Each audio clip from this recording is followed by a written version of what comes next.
Welcome to the Liverpool Community Podcast. I'm your host, Chase Johnson Lynch. And always I endeavor to find someone just as interesting as me to have a conversation with. No, seriously.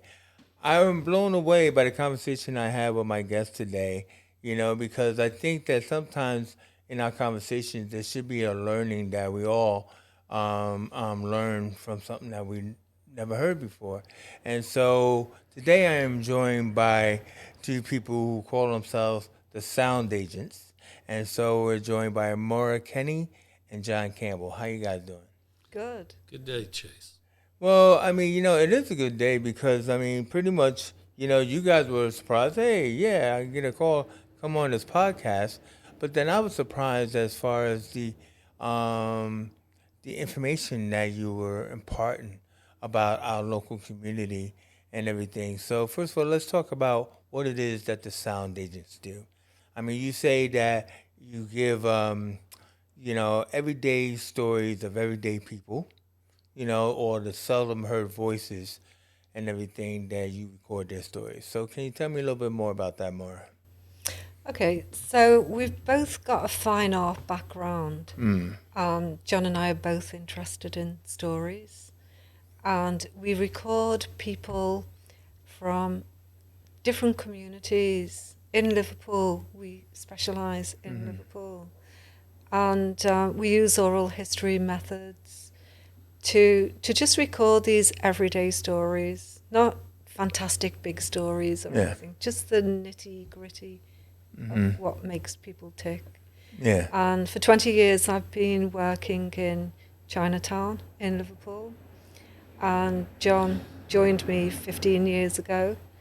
And we come up with ideas for projects with consultation with, I hate the word community, because it's just like people, So we come up with ideas in consultation with people, and we apply for funding, and if we're successful, we do that project.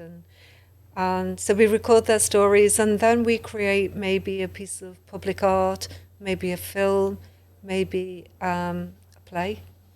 And Well, you have a photographic exposition that is on now, isn't it, at the Hornbury Library, which is inside the Central Library. It is, yeah. And everything. And it is also, for those who should know, it's also just recently been extended to April 26th, right? Yeah. And everything. So it's called the Chinese and British exhibition. And we're working with Liverpool Libraries Network, the British Library, and the Living Knowledge Network as well. And so the British Library have got an exhibition on at the moment, Chinese and British. And we were asked by Liverpool, did we have any objects that could be displayed? And so we rang some people up off our phone, and we were overwhelmed how generous people were and what they've loaned us. It's incredible. Well, obviously you've been talking to people of all, I'm going to say all ages, but you probably across the board because they've been around for some time. On the one hand, you said you were doing Liverpool Dockers, you were doing Arab history, you have an interest in Irish history, but the Chinese history or Chinatown, the history of Chinatown, seems to be a big thing that you've been doing, especially since, like, usually I ask people what's their origin story. You said, like, before you were doing sound agents, it was with, you had something called China Pool. Yeah, that's right. Which was just simply Chinese Liverpool or something like that. Yeah. What was that? My son came up with that idea. Yeah. He just... Nice one, lad. He was at a meeting with us and said, why don't you just call it China Pool? Smash Liverpool and China together. So, we might revisit that name for a project in the future. Oh, no, it's nice. And so have you been funded by the Heritage Lottery before? We have a few times, because we also made a film in lockdown about Liverpool art school bands. and All that was right. called Then Along Came Lennon. Oh, nice. Because John Lennon went to the art school, and then there was another band called Deaf School at the art school, and then John followed Deaf School and had a band called Albert Dock. Do you want to talk about that? Well, Deaf School were the art school band at the time, and they'd been very successful and gained a contract with Warner Brothers. So they were going national when they were playing. So there was nobody to play the art school dance. So myself and a bunch of friends got together and said, well, why don't we form a band and play the art school dance? So we did. We formed this band called Albert Dock. And we called it Albert Dock simply because at the time there was people were trying to get interest in the Albert Dock to try and save it. So there were posters all over town that said Albert Dock now. So we just rode on the back of that as our publicity. And I was in Albert Dock. They became quite successful in the Merseyside region. And then we were playing regularly. You must have heard of the Eric's Club at the time. Of course, yeah. So playing regularly down there, and Roger Eagle, who was one of the owners of the Eric's Club, said, why don't you take this seriously and slim yourself down? It was just something like 8 or 9 people from the art school, Albert Dock. It was never going to work, really. Right. It's fun. So we did. We took his advice and slimmed down to a 5-piece group called Yachts, which got signed by Stiff Records, the kind of punk record label at the time. So it all moved so quickly, and we were going on national tours, within a couple of months of doing that, and had some success as Yachts. But I eventually left and formed yet another band called It's Immaterial. I think I told the It's story. immaterial, you said. It's Immaterial. Now, see, now I was going to ask you. You had to tell the story because how that name came about was funny. Well, it came about because we sat round. There was 3 of us, I think, who originally formed the group. We sat around a table over a cup of coffee, and we were trying to discover a unique name for the group. And then I can't remember which one of us said it, but one of us turned around and said, well, it's immaterial what you're called. So we actually just called ourselves It's Immaterial. I just love it how these bands come up with these names. I mean, we've seen it all. But I mean, while we're on you there, though, John, you basically did how you guys met was because you were actually teaching sound art, weren't you? That's right. After so many years just working in the band till about 1990, I think, I then went back and started teaching some hours at the art school. So I kind of went full circle from the art school into the music industry and then back to the art school. And I was teaching on the fine art course. I was teaching a module called sound art. So it was what it says on the tin. It was using sound as an arts medium. Like soundscapes, you mean? Soundscapes, that kind of thing, yeah. And Moira arrived one day at the studio and was looking for some assistance with doing a soundscape based around the Arab community here in Liverpool and the work she'd been doing with them. So that's kind of how my involvement with the sound agents got. And we kind of got that name through both our interests in stories and working within sound. So we just became the sound agents. I'm wearing Macs, and somebody said we look like secret agents. Now, I mean, basically, when, so Moira, when you were, recording this Chinese oral history and stuff, you brought up this film, which I thought was interesting, The End of the Sixth Happiness and everything like that. Could you tell us a little bit about this particular film? Okay, in 1958, Hollywood were working on a film called Cleopatra with Elizabeth Taylor and Richard Burton, and that was taking a long time to do because they kept falling out and causing problems. So they decided to do a quick fix film, and there was a book called The Small Woman by an author called Alan Burgess, and he'd written about Gladys Aylward, who was a missionary. She was based in Liverpool. Really? At one point, yeah. And there was a missionary building in Nelson Street, which I think, I could be wrong, was 24 Nelson Street. And so Gladys Aylward wanted to become this missionary in China, and she wasn't allowed to because she was a woman and she was uneducated. So she made her own way to China and saved hundreds of Chinese children from a Japanese invasion by taking them up a mountain. Wow. Kind of like a Schindler's List story. Yeah, yeah. So, so they built China in Bedgellet in Wales, and a couple of hundred children were auditioned to play the part of these Chinese children. And so they were taken to Wales for 6 weeks and lived in a hostel. And it was starring Ingrid Bergman, you said? Starring Ingrid Bergman, Kurt Jenkins, Jurgens. Robert Donut. Yeah. Oh, Robert Donut, yeah. Yeah, and Bert Kwok. Oh, Bert Kwok. Yeah, Yeah. Kato from the Pink Panther. Yeah. Yeah. Sorry, Bert. Yeah. That's what you're known as.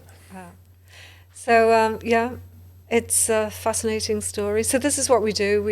We record first-hand experiences of fascinating things. No, exactly. And I mean, this leads to kind of like one of the most fascinating things that we were having a conversation about, because, you know, while we were talking about that, then you were talking about the Blue Funnel Line. And about in 1946, there was a forced deportation. At that time, there were 20,000 seamen, Chinese seamen, in Liverpool. Okay. But over a period of 2 days, approximately 2,600 men were forcibly deported from Liverpool. So tell the story, because, I mean, like, it was mind-blowing. Well, in World War One, 96,000 Chinese Labour Corps came through Liverpool on their way to France. And they supported Britain. And they went to the battlefields, and they were very handy, so they could fix tanks. And their war effort was absolutely incredible, and many of them died on the battlefield.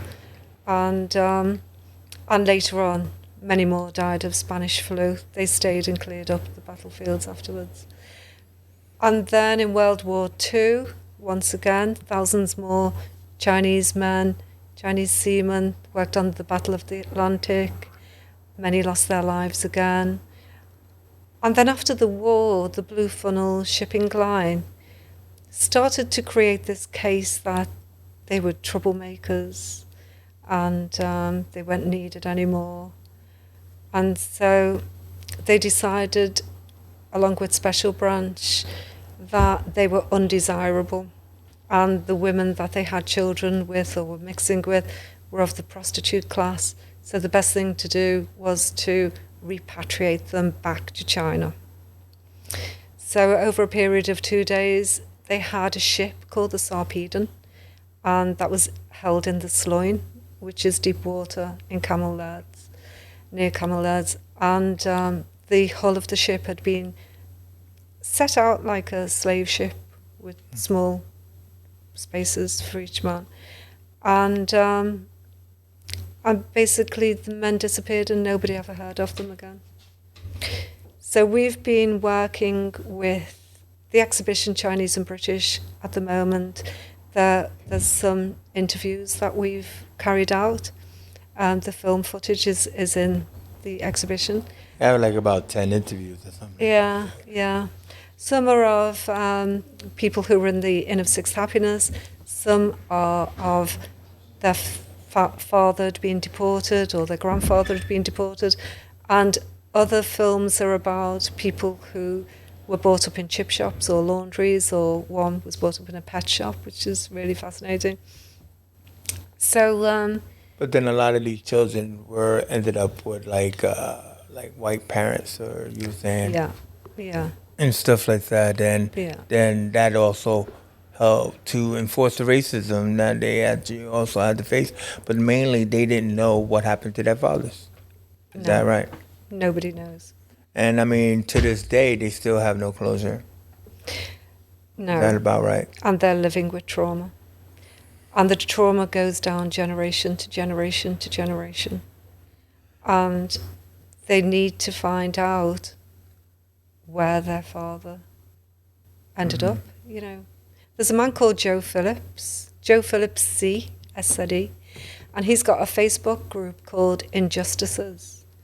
And if you join that group, he wants the government, he's got questions that he wants the government to answer, like where did these men end up? Yeah. You know. And there's also a woman called Kellyanne Flower and Ty Pearson, and they've got a Facebook group called Descendants of the Forcibly Deported Chinese Seamen. And so you know, you can see what they're going through, see what their mission is, what their plan is. They'd like to do DNA tests. Yeah. Because you were also saying it's like, I mean, first of all, it's horrific enough to just be, you know, picked up off the street, thrown into a boat and shipped across the pond. But you were saying that when they actually got to places like Singapore or whatever, they weren't allowed back on the ship. Yeah. And stuff. So there was no way for them to actually let their families know where they were and all that other kind of stuff. I don't know why nobody tried to write to their family. I don't know. Well, it's the times, isn't it? Yeah. I mean, we're talking about 1946. It's not like it's just that easy to use a telephone. But also too, I believe you also mentioned that this story is kind of covered in a film called Secret Betrayal. That's right. CTGN have recently made a film called Secret Betrayal. And, well, it's a documentary, 45-minute documentary, where we introduced them to the people that we knew who whose fathers had been deported or grandfather. And they've interviewed them, and it's very good. It's worth taking a look. Yeah. It's on the CTGN website. And CNN, Singapore group, news broadcast, they've made a film called The Exiles, and that came out yesterday. So Yesterday, look at that. We're so timely. yeah. And everything. No, again, I think it's a horrific story, but it was also a fascinating one. Now, another thing that you were talking about is like, I think it's a new project that you are developing around the Hakka people. Yeah. Which are also known as the guest people. That's right. But they're a small minority of Chinese in Liverpool. Yeah. So can you tell us a little bit about them? Yeah, I actually work with this group. They're from Liverpool Chinese Supplementary School. It's part of your conversation course. Yeah. I teach English conversation on a Sunday morning to people who've lived here for like 60 years, but they either don't speak English or they can speak English, but they're not confident at speaking English. Right. So I teach things like how to make a doctor's appointment, how to call an ambulance or the fire brigade. Oh, nice. Just practical skills, you know, how to speak to somebody in a supermarket and take a pair of shoes back. You know, it's really, really good fun, the role play. Actually, you had a funny story around a chip shop and communication and stuff because Liverpool is a colorful city and stuff where a woman, you know, thought that like some of the barbs that were being presented to her was the way that people actually speak. Yeah. And so she decided to reflect it back to her own customers. Yeah. Yeah. That was actually in Manchester, though. Oh, it wasn't Liverpool? Yeah. Sorry, Liverpool. I apologize. But go ahead. Yeah, it was very funny because she's so sweet, this lady. Yeah. And she told me that she was working in a chip shop in Ancoats in Manchester. And the way that the people spoke to her was the way that she learned how to speak English. And then one day somebody came into the shop and she gave them a mouthful of abuse when she was asking Yeah. what they wanted to order, and they were saying, "Why are you swearing at me?" 'Cause, like, that's how we talk, isn't it? I mean, no. I just thought it was funny. So, like, there was something that you saying that I thought was kind of fascinating, because, one of the goals that you say that you have or you would like is to set up a heritage center in Chinatown That's correct. Yeah. and everything, which I would think that being that Liverpool has the oldest Chinatown in Europe, why shouldn't there be one, first of all? But then again, is that you were talking about there are many firsts that have happened here in Chinatown, such as. Yeah, yeah. So in Cornwallis Street, there was the first workshop for the blind, Hmm. and it was called Workshops for the Outdoor Blind. And Right.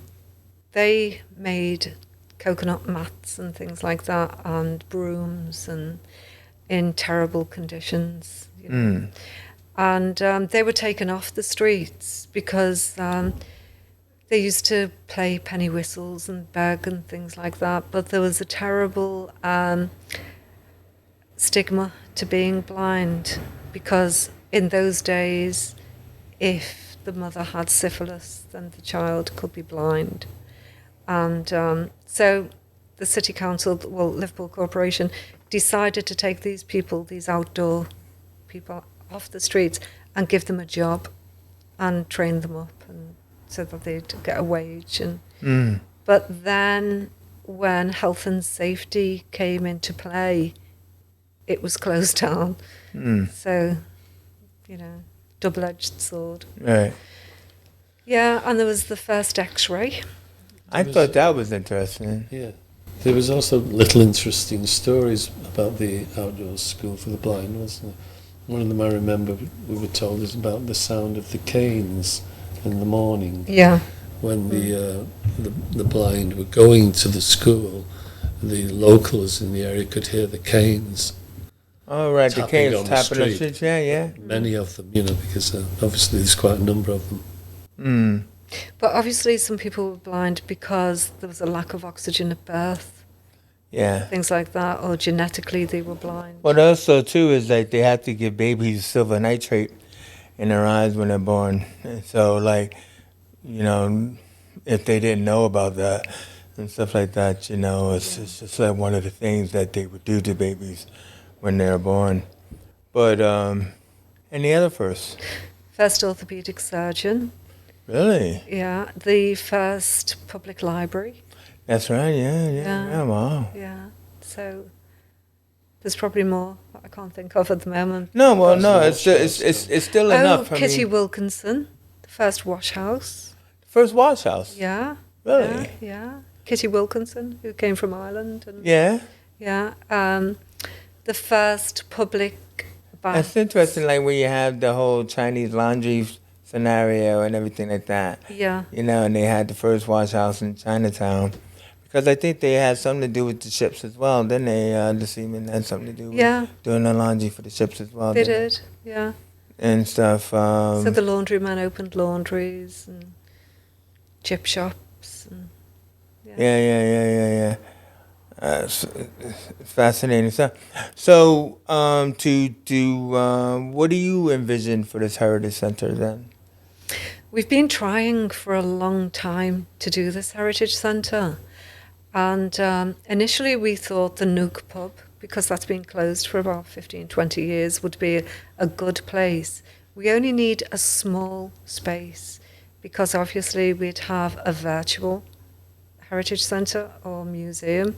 One of the problems that we came across was we were calling it a museum, and because there's so many museums Yeah, they're already funded, major funding, that we couldn't get funding for it. And then we decided to get a shipping container and put it on Great George Square, and we got planning permission for that, but we didn't get the funding. And then we decided that we'd get a bus, and we'd just be in a bus and drive around and take the Heritage Centre to people instead of them having to come to us. Yeah. But we need a physical Yeah, you would. building. That's what we need. Something small. An empty restaurant would be fine to start off with. And this exhibition, You said there was an empty restaurant. there's loads of empty restaurants. But this exhibition, Chinese and British, in the Hornby Library, William Brown Street, this has actually proved that it's needed and wanted. We've now got evidence. Yeah, yeah. I mean, no, definitely. And, lastly, you mentioned Great George Square. Tell us about the Field of Trust. Okay, so we're working with a man called Alan Chan, and Alan has Chinatown Heritage Trust organisation, and there's something called Field of Trust where Liverpool City Council, they're going to give 20 parks in Liverpool the status where they will never be developed. They'll always stay green. So we want Great George Square to become one of those fields of trust. Yeah, yeah. I mean, it's a fantastic little area. My son used to go to school around there, St. Vincent's. Shout out to St. Vincent's. And it's beautiful. So you want to create more of those and everything as well, don't you? And stuff. So Yeah, there used to be something called the Festival Gardens in Liverpool. isn't that out there by Otterspool? That's, yeah, it's sort of Beautiful in between place. Otterspool and the Dingle. Yeah, well, you know Yeah. what I mean. I live in it. Yeah. But it's a beautiful place, actually. Well, there's a Chinese pagoda there, I know. and it's yeah. going to rock and ruin. So what we want to do Really?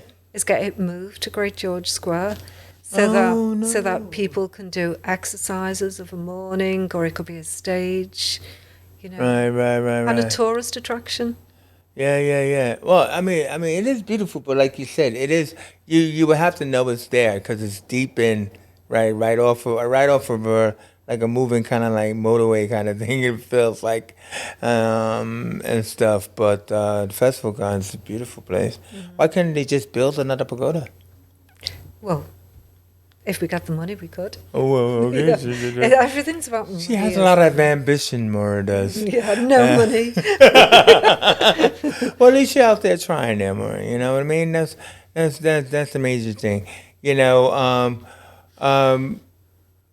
our time coming to an end, I do want to just hit, for your own personal self, you wanted to approach the Heritage Lottery about the Irish, the Troubles, because you wanted to do something around the 1930s to the 1970s, Yeah. first, second generation. Tell us about that.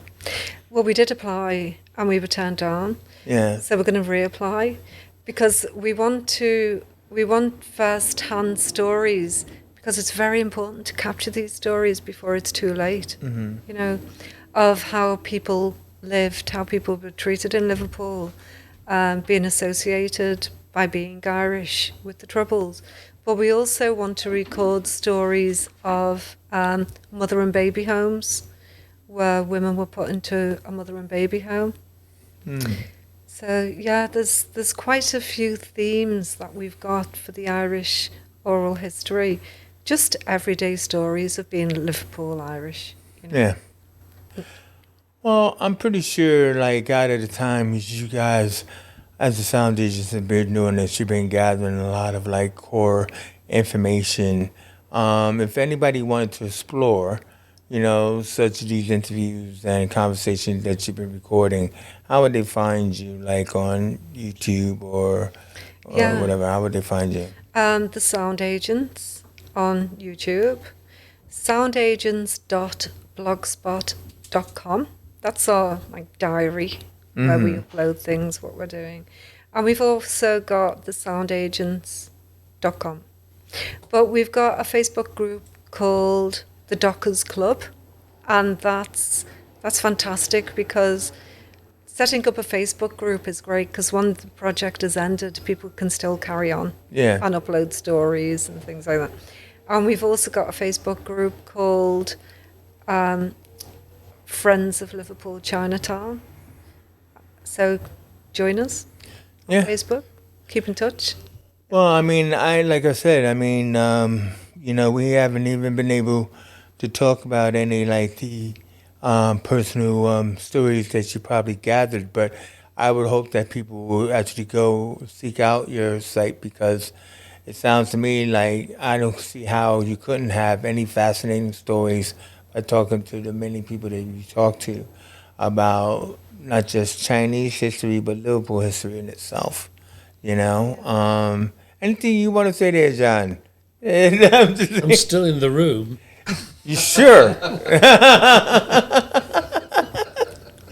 John's still in the room.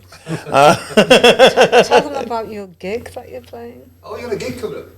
Oh yes, I've got I've got a gig coming up supposedly on the 16th of December this year, where the idea is it's been 50 years since the group Deaf School first played at the art school dance. And they were the previous art school band to our band. It's Material. So we're going to celebrate that 50 years. We're going to play with Deaf School at the Mountford Hall, Liverpool University. Oh yeah, man, yeah. 16th of December. So it's going to be an art school night, basically. Yeah, the return of Deaf School at the Mountford Hall. Yeah. And everything. Well done. Well, again, I'd like to thank the sound agents, Moira, Kenney, and John Campbell for coming to join us here in Liverpool studios here at the Community Podcast. And again, look for them on the socials and stuff like that. Find out more about your local Liverpool history.